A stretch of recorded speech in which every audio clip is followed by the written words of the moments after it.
Bien-aimés frères et sœurs, nous vous saluons dans le merveilleux nom de notre Seigneur Jésus-Christ. Et nous sommes vraiment heureux de vous savoir devant votre petit écran. Et c'est avec joie que nous voulons partager avec vous sur les questions de la famille. Nous avons cette assurance que le Seigneur est en train de visiter vos familles respectives. Une grâce particulière vous sera faite cette année 2021. La faveur divine rencontrera vos chemins au nom de Jésus. Là où vous avez beaucoup lutté depuis des années concernant des points dans votre famille, le Seigneur viendra à votre rencontre et vous surprendra assurément au nom de Jésus.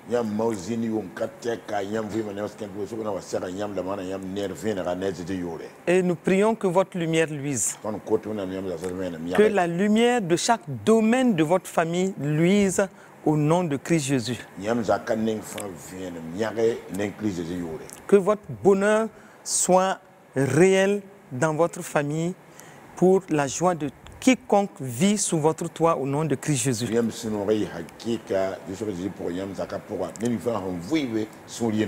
La semaine dernière, nous avons parlé de la puissance de la loi de l'accord dans vos familles respectives.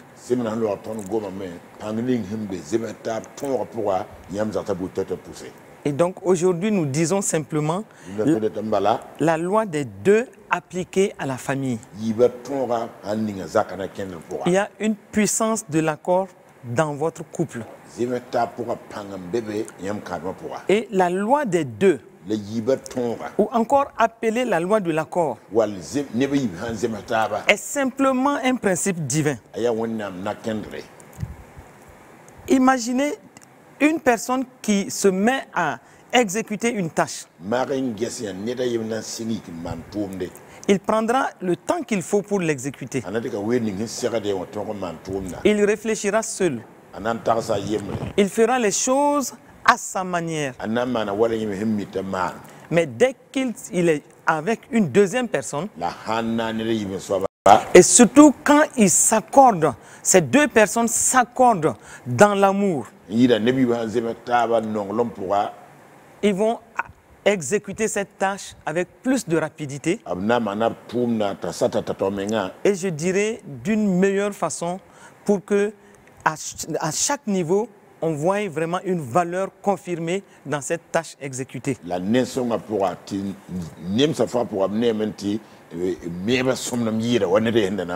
C'est simplement pour dire qu'à deux, on produit soit le double ou encore plus. À deux, on s'encourage mutuellement. On se complète dans les réflexions. Un aspect que l'un n'a pas vu, l'autre peut voir cela. Et ensemble, on fait une belle production à la gloire de Dieu. Nous avons tous, d'une manière ou d'une autre, expérimenté cela dans notre travail ou même à l'église ou dans la famille. Et c'est pour cela que nous disons que ce principe-là, il est simplement divin. Et nous voyons tout au long de la Bible, quand on traverse les lignes de la parole de Dieu, on voit que le principe de l'accord, le principe de l'unité est une réalité positive. Et c'est pourquoi Jésus lui-même a appliqué cela quand il a envoyé les 70 disciples en mission.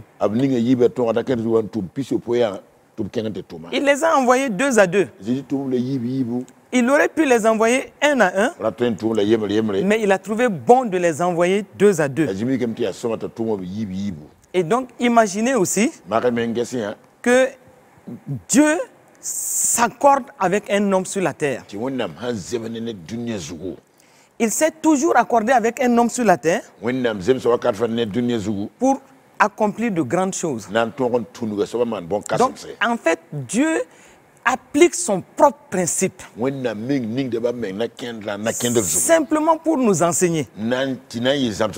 Et c'est pourquoi David va dire, dans le psaume 108 au verset 14, David dit, seul avec Dieu, nous ferons des exploits. Donc, on ne peut pas faire des exploits tout seul. C'est en nous accordant, en nous alignant dans l'accord avec Dieu. Il dit donc, avec Dieu, nous ferons des exploits. Et il écrasera nos ennemis.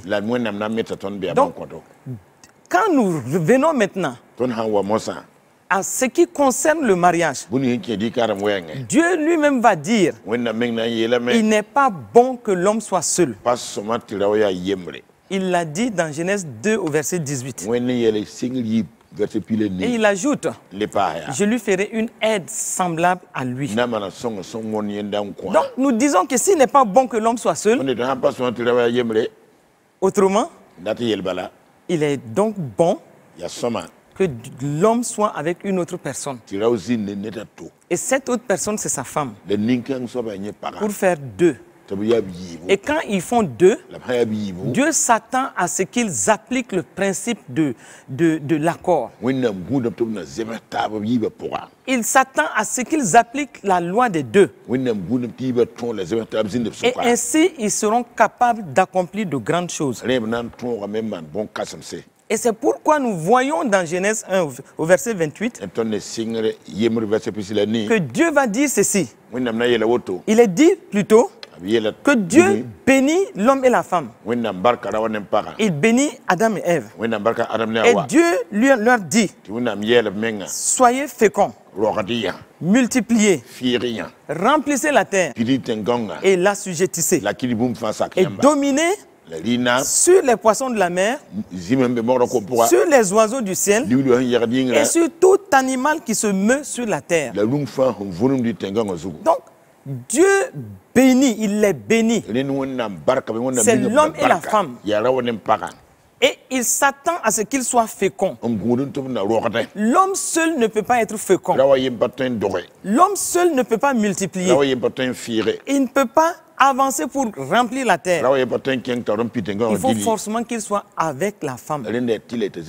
Et c'est pourquoi plus tard, nous verrons Adam apparaître dans sa forme.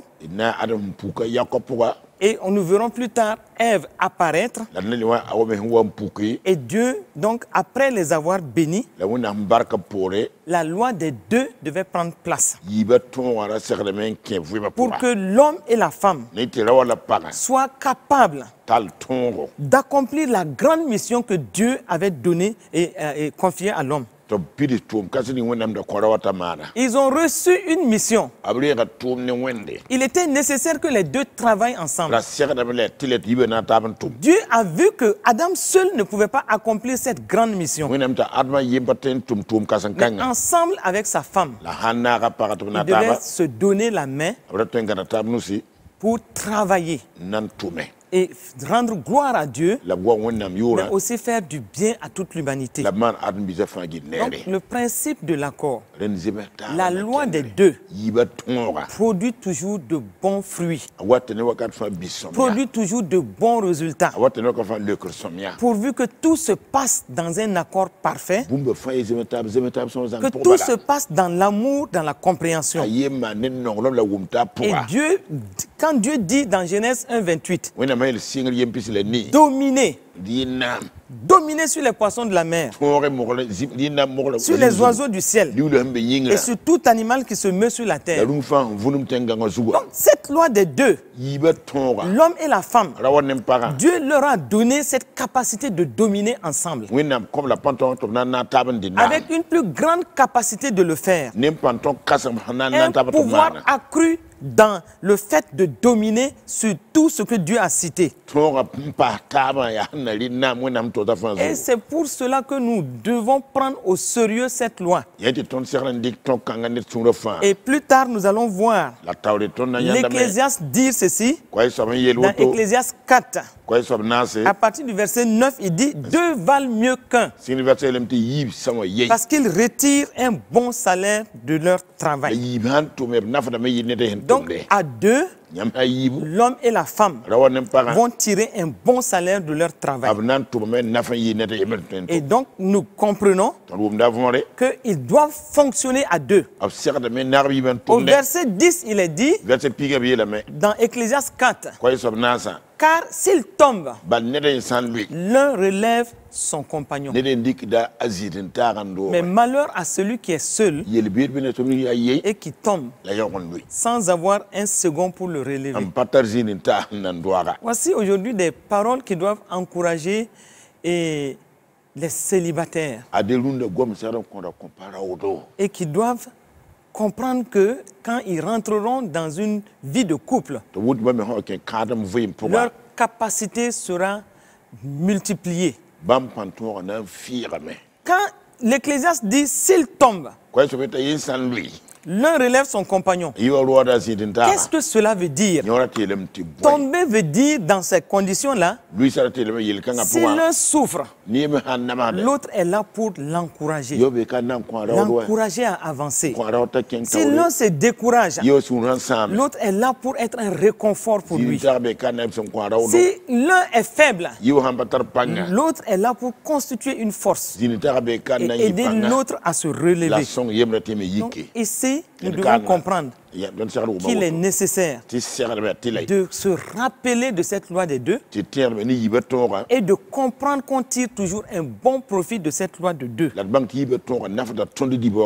verset 11 dit, de Ecclésiaste 4, de même, si deux couchent ensemble, et ils auront chaud. Mais celui qui est seul, comment aura-t-il chaud? Dieu parle ici d'une parfaite communion entre l'homme et la femme. Ils doivent se réchauffer. Ils doivent être dans une bonne compréhension. Ils doivent faire un front commun contre un élément extérieur qui est le froid. Donc, quand ils sont ensemble, dans une parfaite complicité, dans une parfaite harmonie, ils dorment ensemble, ils se réchauffent, ils se consolent, ils s'encouragent, ils peuvent se chuchoter des mots d'amour, ils sont encouragés et ils peuvent en ce moment faire face à tout ce qui peut venir comme élément extérieur. Et l'Ecclésiaste continue en disant au verset 12, et si quelqu'un est plus fort qu'un, les deux peuvent lui résister. Qu'est-ce que cela veut dire? L'ennemi vient toujours, d'une façon ou d'une autre, dans les couples, pour désaxer la vie familiale. L'Ecclésiaste dit, si quelqu'un est plus fort qu'un, les deux peuvent lui résister. Donc, quelle que soit la force de l'ennemi, quelle que soit l'adversité qui peut venir contre la vie de la famille, quand l'homme et la femme sont ensemble, quand ils se comprennent, quand ils parlent le même langage, ils peuvent ensemble constituer une force, une grande force pour résister à toute action de l'ennemi et pousser hors de leur maison toute tentative de l'ennemi à les nuire. Donc, comprenons que c'est extrêmement important. Quand nous prenons par exemple, et dans une famille, par exemple, la femme est visée par certaines situations, des incompréhensions qui peuvent naître, par exemple, soit de la belle famille ou des amis de l'homme. Elle peut être une cible de certaines situations qui peuvent la mettre mal à l'aise. Mais ici, si l'homme et la femme se comprennent et ils font un front commun, ils s'arrangent pour mettre à nu tout ce que l'ennemi amène, ils auront absolument la victoire sur les situations qui viennent agresser leur couple. Et c'est pourquoi il est important que les deux se comprennent, qu'ils parlent le même langage, que l'homme n'abandonne pas la femme, ou quand c'est le contraire, que la femme n'abandonne pas l'homme, mais que eux, ensemble, ils fassent un front commun contre l'adversité. Donc, ceci est important. Et c'est pourquoi, bien aimés frères et sœurs, nous devons nous exhorter à nous rappeler de ce principe divin qui nous montre clairement que quand nous nous comprenons, nous nous entendons. Face aux situations, on a forcément la victoire. Et donc, quand nous basons sur ce principe-là, il n'y a pas cette chose, cette situation qui peut résister au couple. Donc, un autre aspect, le couple forme une seule chair. Genèse 2, verset 24 le dit. Mais avant d'en venir à cet état, l'homme est un enfant de Dieu. Il se base sur la parole. Il croit en Dieu. Et c'est la parole de Dieu qui le guide. La femme aussi croit en Dieu. Et c'est la parole de Dieu qui la guide. Donc il décide de fonder ce ménage-là. Mais quand nous les regardons, on les voit vivre selon la parole. Ils sont tous d'accord avec la parole. Et c'est pourquoi Dieu va dire par la bouche de l'Ecclésiaste que et si quelqu'un est plus fort qu'un seul, les deux peuvent lui résister. Et il ajoute, et la corde à 3 fils ne se rompt pas facilement. Donc, comme vous êtes d'accord avec la parole, vous avez Dieu de votre côté, chacun ayant Dieu de son côté, et se basant sur la parole, donc tout de suite Dieu vient se mettre dans ce couple-là. Et c'est pourquoi l'Ecclésiaste dit, la corde du mariage en ce moment ne peut pas, elle sera difficile à être brisée. Parce que Dieu se place au centre de ce mariage. Il est donc central par rapport à la vie du couple. Et ensemble, l'homme et la femme, avec Dieu, ils feront des exploits dans toutes les situations. Et Salomon, ayant bien observé tout cela, c'est pourquoi il exhorte en disant, faisons attention. 2 valent mieux qu'un. 2 valent mieux qu'un. Et ils tirent leur salaire et un bon trésor de leur salaire. Donc, frères et sœurs, nous devons comprendre que ce principe-là ne doit pas du tout quitter la vie du couple. Il est important d'être spirituellement en accord. Avoir aussi les mêmes opinions. Il peut arriver que devant des situations, on voit les choses un peu différemment. Mais de façon, à la base, il n'y a pas de grandes questions qui vous séparent. Soyez dans l'entente parfaite et une conformité de pensée. Le mariage est tout un voyage. Un long voyage à deux. Donc vous devez être en accord. Parce que vous aurez des situations qui vont vous demander cette force à deux pour vous relever et pour continuer votre chemin. Et la loi de l'accord va vous assurer une harmonie conjugale. Donc quand on va vous voir On doit sentir que voici un couple qui vit dans le principe de la loi des deux et dans cette puissance de l'accord.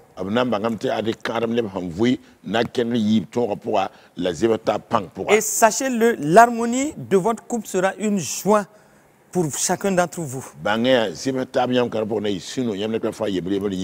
Et cette harmonie-là va affecter toute la vie de la maison. Que ce soit les enfants et tous ceux qui vivent sous le toit de la maison,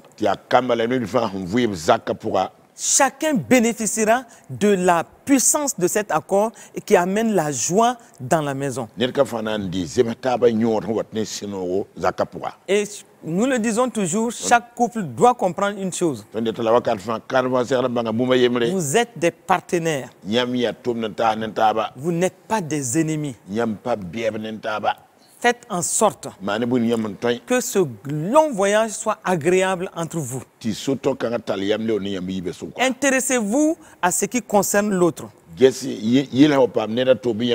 Au maximum, adaptez-vous l'un à l'autre. Faites en sorte même que, dans la différence de personnalité, que vous puissiez avoir des aspects communs que vous défendez ensemble.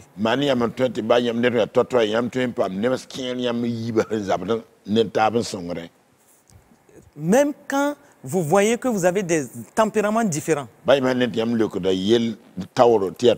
Nous disons toujours deux valent mieux qu'un. Et il est même intéressant, dans certaines circonstances, que vous n'ayez pas toujours les mêmes tempéraments. Là aussi, deux valent mieux qu'un, parce qu'ils retirent un bon salaire de leur situation.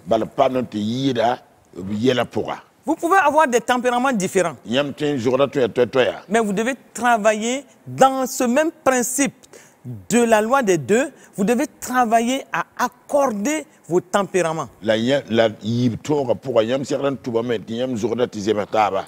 Il n'est pas dit que vous aurez forcément les mêmes tempéraments dans le couple.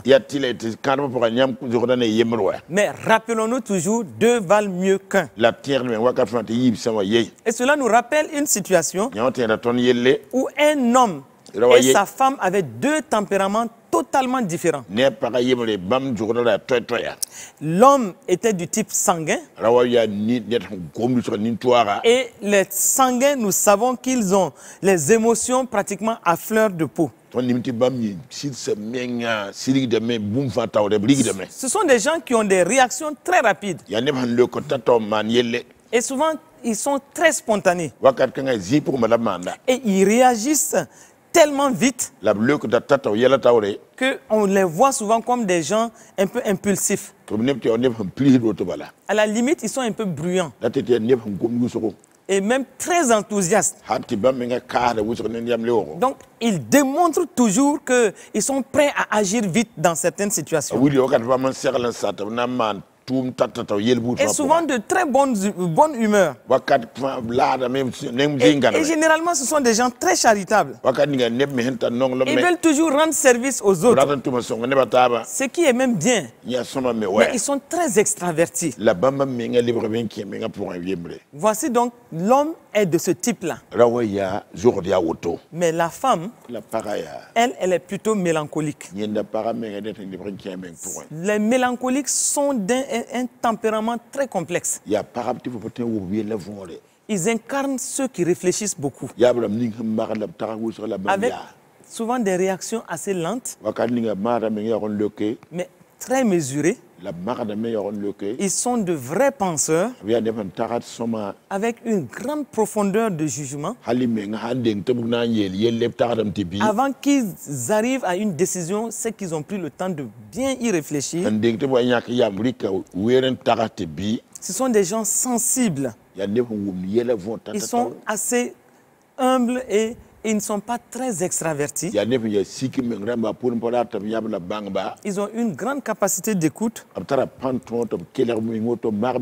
arriver à une décision. Ils vont regarder la situation dans tous les sens. Donc regardez ces deux tempéraments différents. Un qui va vite sur les décisions, Et l'autre qui prend du temps pour mesurer les conséquences de ses décisions. Et qui fait de longues analyses, minutieuses, méticuleuses. Donc voici ce couple-là qui se retrouve devant une affaire très sérieuse, qui est une affaire qui porte sur toute la famille.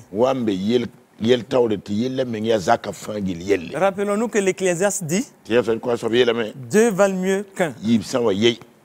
Voici une décision importante que le couple doit prendre avec une personne qui devait venir à la maison. Et voici la femme qu'on voit à la sortie de son travail qui prenait vite sa moto et elle disait qu'il faut que je rentre vite à la maison. On ne comprenait pas pourquoi elle était autant pressée. Et finalement, elle dit à quelqu'un, on a une affaire trop sérieuse. Et on doit prendre une décision qui va affecter toute la maison. Mais connaissant mon mari, si je n'arrive pas à temps et qu'il commence à parler avec le monsieur qui arrive, il va aller très vite à certaines décisions et ça sera difficile par la suite de rattraper la situation. Donc, cette femme-là dit qu'il fallait rapidement être à la maison pour maîtriser la situation. Rappelons-nous que deux valent mieux qu'un. Effectivement, quand elle s'est retrouvée à la maison, la situation qui prévalait méritait de ne pas prendre rapidement une décision. Il fallait même reporter ce temps d'échange pour permettre à la famille de prendre posément une bonne décision. Mais même devant la femme, l'homme était prêt à dire non, on peut aller dans ce sens-là et ça va. Alors que c'était quelque chose d'extrêmement important et qui allait affecter tous les membres de la famille. Donc la femme a usé de sa présence, de son calme, de ses analyses pour demander gentiment le report de la décision à prendre. Et effectivement, par la suite, l'homme qui est sanguin, qui voulait aller très vite à certaines décisions, s'est rendu compte qu'il ne fallait même pas prendre vite une décision parce qu'il allait tomber dans un piège qui allait amener des conséquences sur la famille. Donc,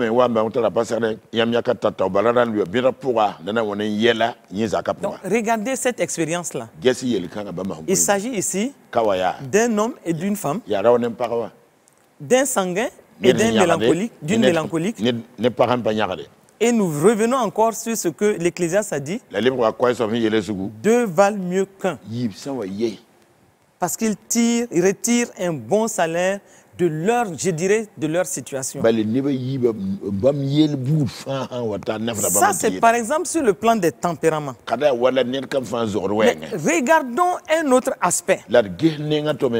C'est par exemple le domaine des finances. Quand l'Ecclésiaste dit deux valent mieux qu'un, parce qu'ils retirent un bon salaire de leur travail. C'est une logique. L'homme et la femme, les deux travaillent. Chacun a son salaire. Et l'Ecclésiaste dit, ils retireront un bon salaire de leur travail. Qu'est-ce que cela veut dire? Cela veut dire donc qu'on n'a pas ici affaire à un seul salaire. On a affaire au salaire de l'homme et au salaire de la femme. Les deux travaillent.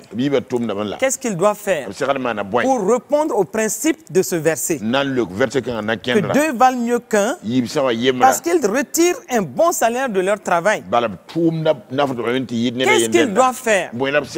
D'abord, ils doivent être transparents. Transparents sur l'état de leur salaire. Ils doivent maintenant, donc ils ne doivent pas cacher, chacun ne doit pas cacher ce qu'il gagne. Alors que aujourd'hui, quand on parle de salaire, quand on parle de finances, voici un problème qui amène des difficultés dans les familles. Et cela donne la raison à la parole de Dieu qui dit que l'argent est la source de tous les maux. Quand nous parlons de finances, un pourcentage élevé de couples qui se sont séparés à cause des problèmes de finances. Dans les causes principales de séparation ou de divorce, le problème des finances vient un peu au top. Comme quoi nous devons faire attention à ce domaine. Alors que Dieu nous incite à la transparence. Deux valent mieux qu'un. Mais ne cachez pas vos salaires l'un à l'autre. Asseyez-vous simplement. Voyez ce que chacun gagne. Mettez tout cela ensemble. Et voyez comment vous pouvez vous organiser. Dans la transparence. Si c'est l'homme qui gagne plus, il doit aussi faire face à certaines responsabilités. En tant que premier leader de la maison, bon, il ne doit pas laisser aussi toutes les dépenses aussi à la femme parce que certains disent, ah, la femme travaille, elle n'a qu'à s'occuper de la maison. Et quand certains se mettent à argumenter sur les questions d'argent, ça finit par un manque de dialogue.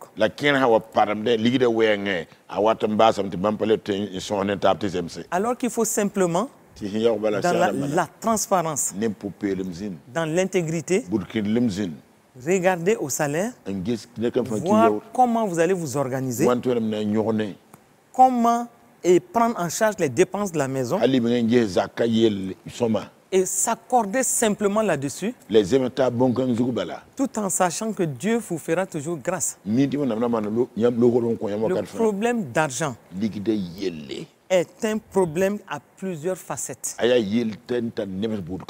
Alors que les ressources de l'homme et celles de la femme, nous pouvons dire que ce sont des ressources de toute la famille. Et il ne faut pas prendre son salaire, caché et regarder à la poche de l'autre. Et un jour, j'échangeais avec une femme et qui disait que elle veut être honnête, hein, que elle, son argent lui appartient. Et elle me dit que plusieurs femmes, en tout cas, elle a rencontré beaucoup d'autres femmes qui réagissent de cette façon. Leur argent, c'est pour elles. L'argent de l'homme, c'est pour toute la famille. Voici un principe que certaines femmes développent. Et pour argument, c'est le chef de famille qui prenne en charge toutes les dépenses de la maison. Quand ça se passe ainsi, forcément ça va amener des problèmes. Le peu que chacun gagne, vous devez faire un panier commun. Vous devez vous asseoir autour de ce panier commun. Savoir quelle est la part de Dieu. Les dîmes, les offrandes. Après cela, regardez bien quelles sont les dépenses critiques de la maison. Et qu'est-ce que vous mettez aussi en épargne. Et qu'est-ce que vous mettez pour certaines dépenses, soit de la femme, parce que bon, certaines femmes disent elles ont un peu plus de besoins. Donc tout cela doit faire l'objet d'une entente parfaite du couple. Pour que vous puissiez retirer un bon salaire de votre travail, cela va vous demander une gestion commune de vos ressources. Cela va vous demander une discipline financière, une intégrité par rapport à la question d'argent et même une éducation par rapport à la gestion de vos fonds. Cela est extrêmement important. Parce que la question de l'argent, des finances dans les maisons, constitue un ennemi des foyers. Mais il faut simplement s'accorder. Être transparent. Ne pas développer des principes qui sont contraires à la vie à deux. Par exemple, un homme dans un couple, l'homme perçoit son salaire le 20 du mois. Et la femme perçoit son salaire le 30 du mois. Mais voici un couple qui était tellement bien organisé qu'ils savent déjà par avance qu'est-ce qu'il faut faire. Ils s'accordent tellement bien sur l'agencement des dépenses, sur l'organisation du couple face aux finances, que la paix remplit leur maison. Et en ce moment, Dieu même se plaît à vous bénir. Bien-aimés frères et sœurs, il faut faire en sorte que l'argent ne soit pas un problème pour vous. L'argent finit. Et surtout quand il n'y a pas d'intégrité ni de transparence dessus. Cela va amener trop de problèmes. Il y en a qui n'arrivent même pas à discuter autour des questions de finances. Parce que c'est le domaine sensible. Et quand il s'agit de faire un budget, ça c'est une source de discussion. Et certains couples n'arrivent même pas à s'entendre, ils se quittent sur la question sans pouvoir même s'accorder. Cela veut dire que l'argent est en train de vous gouverner. L'argent est en train de vous faire du mal. Donc il faut faire beaucoup attention. Deux valent mieux qu'un. Si vous êtes intègre dans vos voies, par rapport à la question d'argent, par rapport à la question des finances, vous allez tirer un bon salaire, retirer un bon salaire de votre travail. Et Dieu va se plaire à bénir vos finances. Aujourd'hui encore, on a besoin d'interpeller les couples. Gérer vos finances selon la volonté parfaite de Dieu. Accordez-vous sur ce que vous gagnez. Faites un panier commun. Agissez dans une communauté de vos biens. Et vous allez voir comment Dieu va bénir votre gestion. Et vous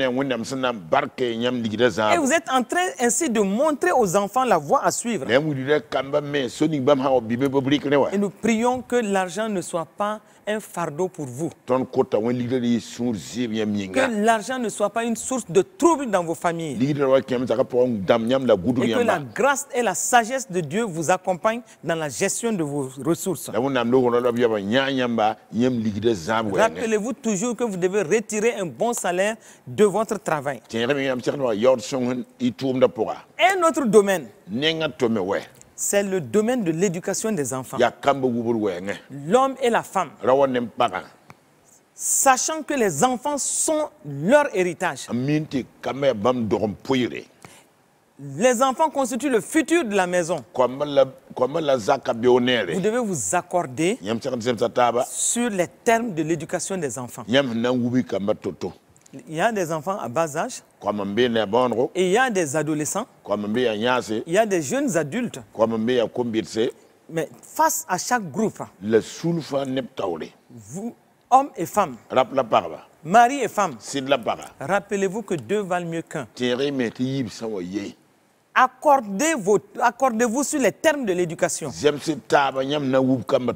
Le principe de l'accord ici sera de vous donner la main d'association pour aider ces enfants à grandir en parfaite stature dans la crainte de Dieu. Faites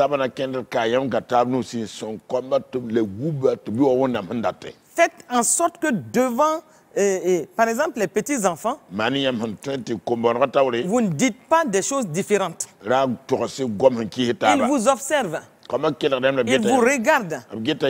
Ils observent à la façon dont vous les éduquez. Donc, hommes et femmes, vous devez vous asseoir pour définir les niveaux de traitement selon donc, les agissements des enfants.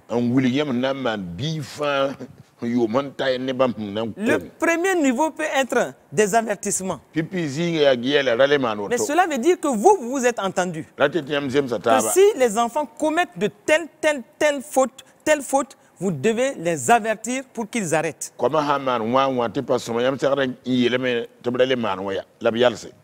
Le deuxième niveau peut être des privations. Vous les privez de certaines choses qu'ils aiment. Cela va les faire réfléchir. Un troisième niveau, vous allez les réprimander. Vous allez leur dire, élever le ton. Mais tout ça, c'est un accord. Et un autre niveau plus élevé, c'est de les corriger comme il faut. Mais accordez-vous là-dessus. Si vous ne vous entendez pas, au moment où l'un dit, ne fais pas ceci, l'autre dit, mais tu peux le faire. En ce moment, l'enfant est troublé. L'enfant ne sait plus qu'est-ce qu'il faut faire. Et d'ailleurs, il fera ce qu'il arrange. Face aux adolescents, vous savez que c'est une catégorie assez délicate. Ils commencent à cheminer pour rentrer dans l'âge adulte.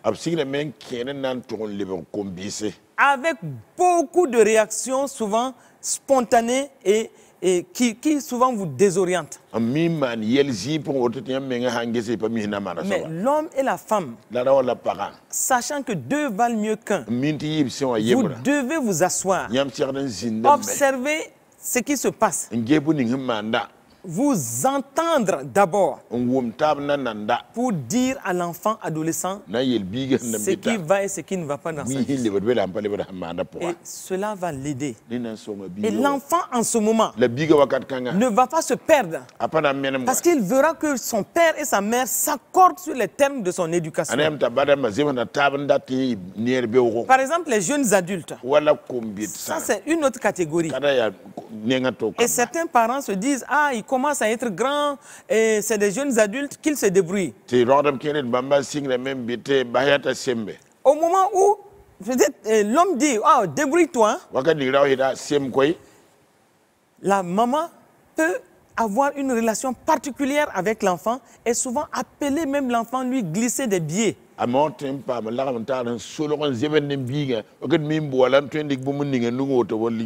Mais tout cela parce qu'elle a une certaine compréhension de la situation du jeune adulte. Et cela s'est passé dans un milieu ou dans une animation de groupe.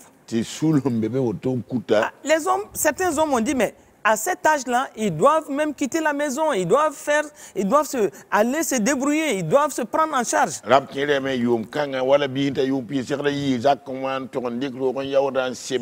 Et les femmes disaient, attention, ce n'est pas le moment de les lâcher. Ce n'est pas le moment de les abandonner. Parce qu'ils n'ont pas les ressources. Et si on ne s'en occupe pas, certains systèmes vont s'accaparer d'eux. Donc faisons attention. Donc voici déjà une communauté où par rapport à cette catégorie d'enfants, les jeunes adultes, l'homme et la femme ne parlent pas le même langage. Et donc l'enfant a tendance en ce moment à se coller à sa mère. En se disant que bon, ma mère semble me comprendre mieux. Mais au même moment, intérieurement, il développe certains sentiments négatifs vis-à-vis de son père. Il voit le père comme le méchant. Parce que la mère, en dehors du père, mène certaines actions pour soutenir l'enfant. Il est important que vous parlez le même langage. Il est important que vous vous asseyez, que vous échangiez autour de la situation de chaque enfant. Vous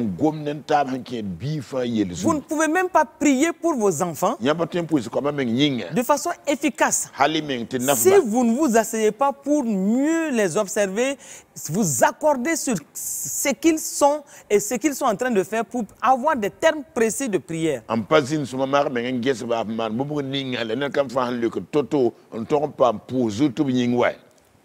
Donc, il est important de parler le même langage et de prendre en charge les enfants de la même manière.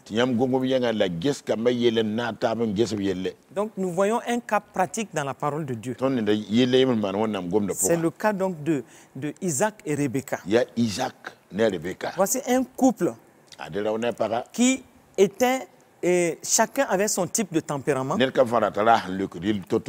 différence de tempérament ici, la différence de personnalité, ces deux différences ont joué fortement sur l'éducation de leurs enfants. Isaac était un peu mélancolique, introverti. Et Rebecca, elle était extraverti. Donc, voici deux personnes dans le couple de tempéraments différents, de personnalités différentes. Et ils n'ont pas su vraiment se dire que deux valent mieux qu'un. Nous devons nous accorder sur l'éducation de nos enfants. Ils ont laissé leurs différences jouer sur la façon et sur l'éducation de leurs enfants. Ils n'ont pas pu s'accorder sur ce qu'il fallait faire à des moments précis pour l'un ou l'autre enfant. Au contraire, ils ont voulu chacun à sa façon manipuler les promesses même de Dieu. Et la conséquence a été le désastre à des niveaux différents par rapport à la vie des enfants.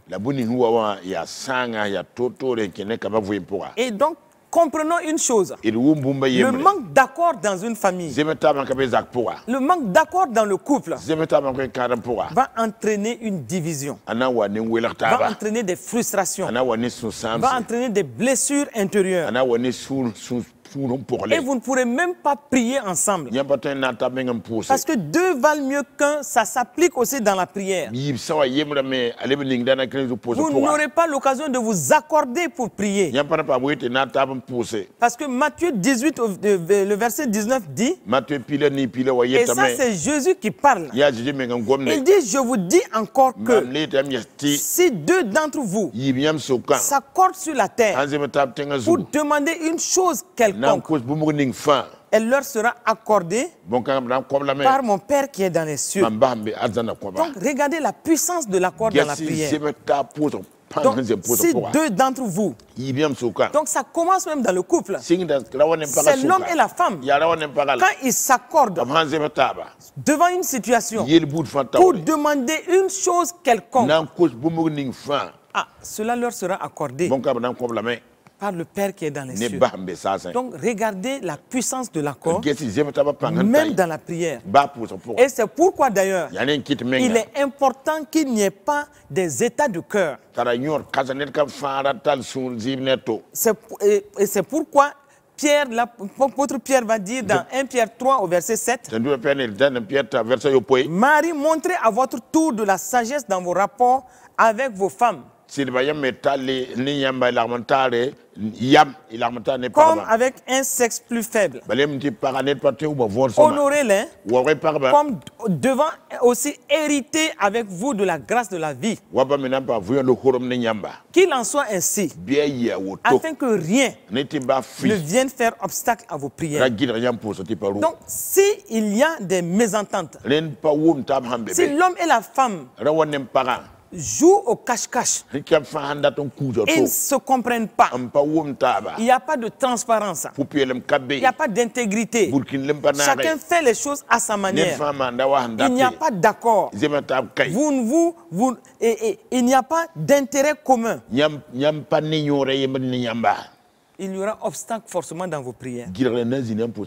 Même si hypocritement vous vous asseyez pour prier, vos prières ne porteront pas. Parce qu'au fond, vous n'êtes pas une seule chair. Vous êtes divisés. Vous êtes peut-être apparemment ensemble. Mais en réalité, vous n'êtes pas ensemble. Vous êtes totalement chacun de son côté. Alors que la loi des deux, quand elle fonctionne dans votre couple, quand elle est bien appliquée dans votre famille, elle va apporter une harmonie conjugale qui a ses résultats, qui a ses fruits. Et la victoire est dans ce couple-là. Dieu vous a unis, frères et sœurs, sur la même trajectoire pour bâtir ensemble ce foyer, votre foyer. Il veut que sa gloire soit manifestée dans votre foyer. Il veut que vous puissiez le servir ensemble. Mais vous ne pouvez pas le faire si vous êtes divisés. Vous ne pouvez pas le faire si vous ne vous comprenez pas. Vous ne pouvez pas le faire si vous ne vous complétez même pas. Si vous êtes chacun de son côté, sachez que le diable prend avantage sur cela. Dans ce monde si difficile aujourd'hui, avec tant de défis, nous avons intérêt, en commençant par l'homme et la femme dans le couple, intérêt à s'accorder, intérêt à s'entendre, intérêt à se donner la main, intérêt à prendre en charge ensemble avec la famille, avec transparence et intégrité.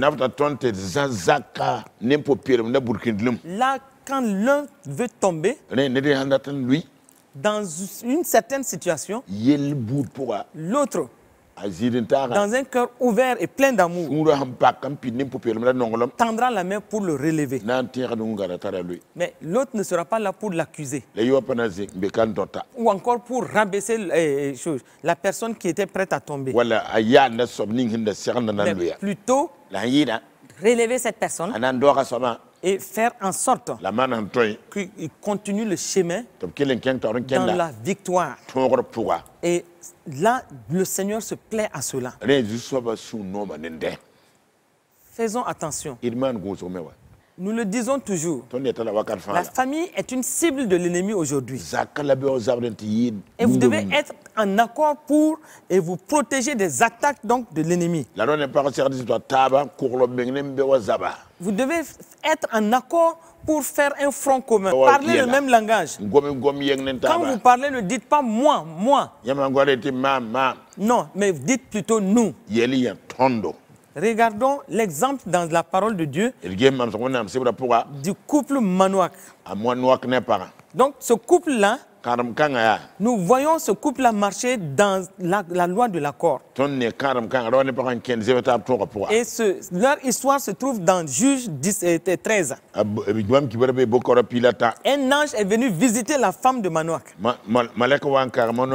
pour lui annoncer sa prochaine maternité. Mais l'ange, qu'est-ce qu'il a fait? Il a fait accompagner le message avec des directives très particulières. Et lorsque la femme a reçu la visite de l'ange, elle est vite partie annoncer cela à son mari. Elle a partagé le message de l'ange avec son mari, exactement comme ce que l'ange a dit. Donc ici, son attitude démontre qu'il y avait un accord entre eux. Qu'il y avait une fusion entre le mari et la femme. Et son attitude démontre qu'il partage les messages. Et donc, elle avait besoin aussi de l'assistance de son mari dans une telle situation. Deux valent mieux qu'un. Elle n'a pas porté ce message et les directives seules. C'est ensemble avec son mari que dans la loi de l'accord qui se sont engagés. Et nous voyons dans Juge 13 au verset 8. Ceci. Il a dit, Manoach fit cette prière à l'Éternel. Ah Seigneur, que l'homme de Dieu que tu as envoyé vienne encore vers nous et qu'il nous enseigne ce que nous devons faire pour l'enfant qui naîtra. Il a dit nous. C'est-à-dire qu'il n'a pas exclu sa femme. Il a bien reçu. Il a bien cru en ce que la femme a dit. Et donc en priant, il a dit vers nous, qu'il vienne nous enseigner. Il n'a pas dit vienne m'enseigner. Il n'a pas dit vienne me dire. Mais il a dit nous. À tous les niveaux, il a dit nous. Nous. La loi des deux. Donc il a montré qu'il est avec sa femme. Il n'a pas exclu sa femme. Et donc nous voyons que la réponse de Dieu ne s'est pas faite attendre. Parce que Juge 13, le verset 9 dit, Dieu exauça la prière de Manoach. Et l'ange de Dieu vint encore vers la femme.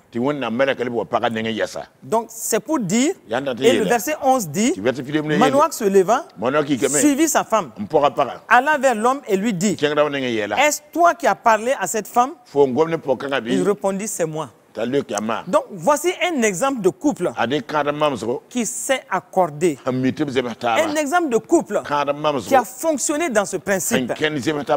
Et nous voyons aussi que d'autres couples dans la parole de Dieu ont fonctionné aussi dans ce principe. C'est l'exemple de Aquilas et Priscille. Voici un couple merveilleux qui fonctionnait dans cette loi des deux. Une loi qui les a amenés dans une qualité de vie de couple.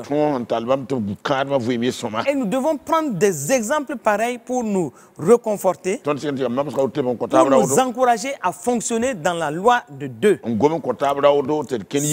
Si vous êtes deux, si vous fonctionnez dans ce principe-là, votre victoire sera toujours décuplée. C'est pourquoi Deutéronome 32, verset 30 dit, comment un en poursuivra-t-il 1000 et deux mettrait-il 10 000 en fuite? Donc ça veut dire quoi? Si un chassait 1000, deux ensemble, vous allez chasser 10 000. Donc vous avez une victoire assurée. Et c'est pourquoi nous devons voir, encore pour terminer, quelques conditions qui doivent vous permettre de rester dans cette loi de deux. Et nous lisons dans 1 Corinthiens 1:10, Paul qui disait ceci aux Corinthiens, je vous exhorte, frères, par le nom de notre Seigneur Jésus-Christ, à tenir tous un même langage et à ne point avoir de division parmi vous, mais à être parfaitement unis dans un même esprit et dans un même sentiment. Dans un même esprit et dans un même sentiment. Cela est absolument nécessaire pour que vous puissiez avoir toujours la victoire devant les situations. Donc, pour aller vers la fin, nous disons encore qu'une autre condition, qui est une condition sine qua non, incontournable, c'est de marcher dans l'amour. Vous devez fonctionner dans l'amour. Cette loi des deux marche avec l'amour et marche avec l'humilité. Et c'est pourquoi Paul dit aux Éphésiens, dans Éphésiens 4 au verset 2, il dit en toute humilité et douceur, avec patience, supportez-vous les uns les autres. Donc voici des éléments critiques qui doivent vous permettre de fonctionner dans cette loi des deux. L'humilité, marchez aussi dans la douceur, marchez dans la patience, soyez toujours patients les uns l'un vis-à-vis de l'autre et dans une compréhension qui glorifie le Seigneur.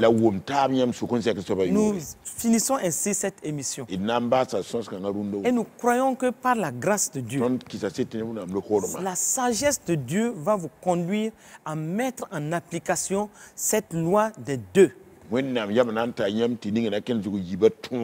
vivre dans une victoire continue dans votre couple,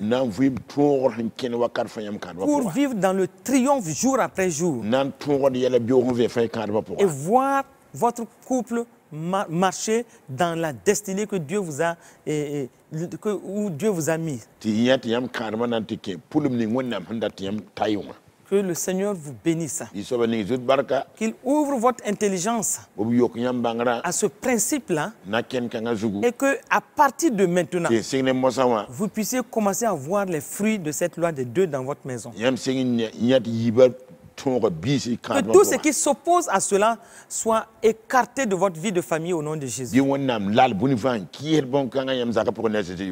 Merci au Seigneur qui va vous donner la capacité de transcender les difficultés et de fonctionner dans cette loi divine qui est une loi de votre victoire dans votre couple au nom de Jésus. Amen. Amen.